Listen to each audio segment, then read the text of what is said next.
Seguimos en la hora literaria. Hoy conversamos sobre la diversidad lingüística con Ángel Molina. Ángel, 7000 lenguas en el mundo. ¿Es posible establecer una jerarquización entre ellas de lenguas más complejas que otras o no? Esa es una buena pregunta, porque siempre una lengua va a ser más compleja que otra en función de cierto aspecto. Por ejemplo, cierto aspecto gramatical, cierto aspecto de lo que constituye la estructura de una lengua. Por ejemplo, hay algunas lenguas que fonológicamente son mucho más complicadas que otras, pero por otra parte puede ser sintácticamente más simple que otra lengua. Claro. Y hay, en ese mismo orden de ideas, hay muchas formas de elaborar las palabras desde el punto de vista morfológico, o en el marco del enunciado hay muchas maneras, como tú comentabas previamente, de ubicar o distribuir las relaciones entre sujeto, verbo y complemento. Bueno, yo sospecho que al comparar estas 7000 lenguas entre sí, hay una base de elementos comunes, que por ejemplo el lingüista Noam Chomsky diría que esa es la base de lo que él llama la gramática universal. Sí.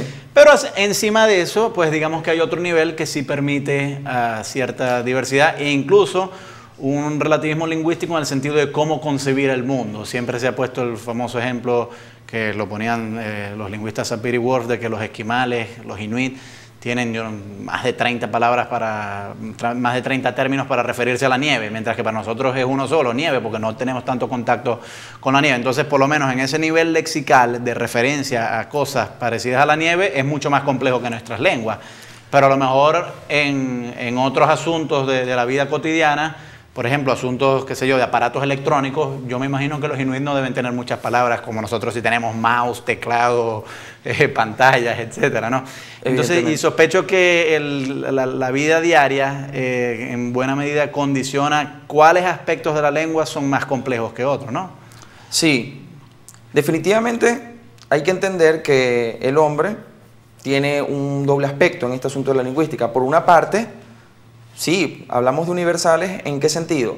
En que dentro de toda esa variedad hay elementos muy generales, niveles de conceptualización que son comunes. Y esto es evidente, ya que más allá de esas diferencias particulares que dan origen a todas estas variedades lingüísticas, los modos de vida, formas de interacción social, lo que cada comunidad privilegia por encima de los otros aspectos de la vida, tenemos elementos fundamentales que tienen que ver con el mundo, con lo real. Por ejemplo, para describir una acción necesitamos un verbo. Para describir a un objeto, a un ente, a cualquier cosa que podamos delimitar, necesitamos, para hablar de ese objeto necesitamos un sustantivo. ¿Okay? Para describirlo, un adjetivo. Para describir un adjetivo. Entonces, y por ejemplo, hay mecanismos comunes a todas las lenguas que tienen que ver, por ejemplo, con las metáforas, con esos saltos entre ámbitos que le dan riqueza precisamente a las diversas lenguas, y que evidentemente, pese a que los medios o los procedimientos sean distintos, el fin es el mismo. Y el fin va a ser comunicar acerca de una realidad. Por una parte, designar, y por otra parte, hablar sobre esa realidad designada. Todas las lenguas del mundo, supongo, emplean metáforas, pero el contenido de las metáforas no siempre es el mismo. No, ni las modalidades. Ni las modalidades. Por ejemplo, cuando nosotros decimos el hombre es un lobo para el hombre, aquella famosa frase de Hobbes, pues nosotros ahí estamos asumiendo que el lobo es un animal muy agresivo y desagradable, pero me imagino que habrá otros pueblos que la frase el hombre es un lobo para el hombre no implica que el hombre es agresivo, sino que, no sé, vive en manadas y coopera. Eso es una característica de los lobos también. Sí, claro, porque el significado es arbitrario y convencional.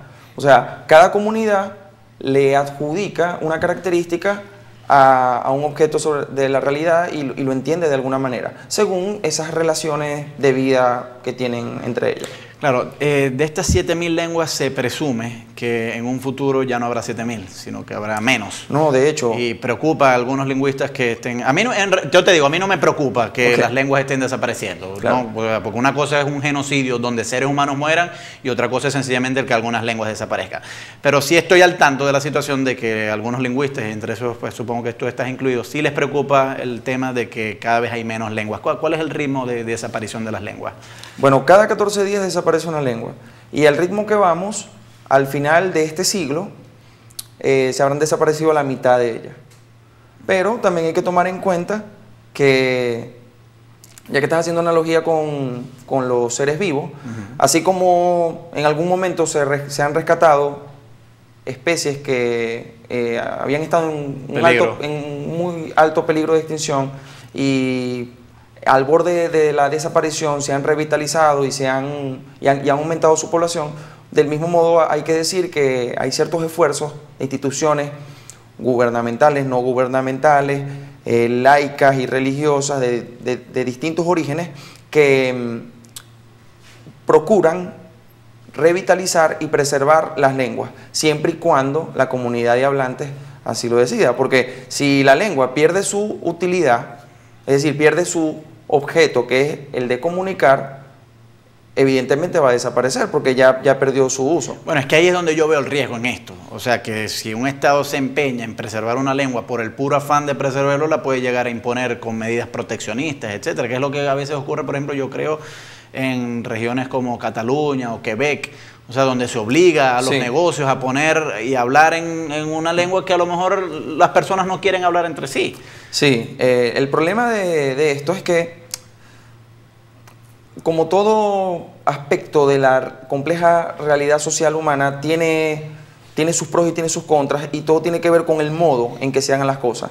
Porque hay que entender que las lenguas surgen con fines identitarios, es decir, cuando surgen las nuevas naciones, reinos, se tiene la lengua como expresión de una identidad, lo que me hace igual o lo que me identifica con los demás ciudadanos, ¿ok? Entonces, en ese sentido, llevar eso al extremo es realmente peligroso.